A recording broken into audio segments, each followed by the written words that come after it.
the Nativity, and we found a lot of graffiti there. Here's one of them, one of the columns.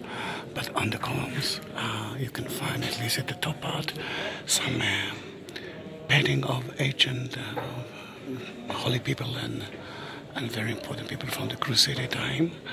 And they are renovating it now, then you can see it by yourself.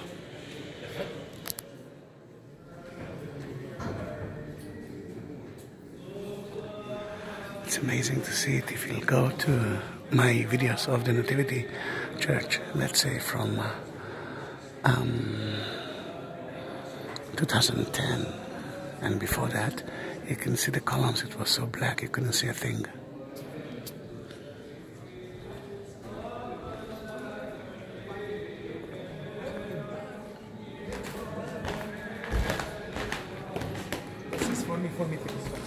Hello, how are you, Zahi?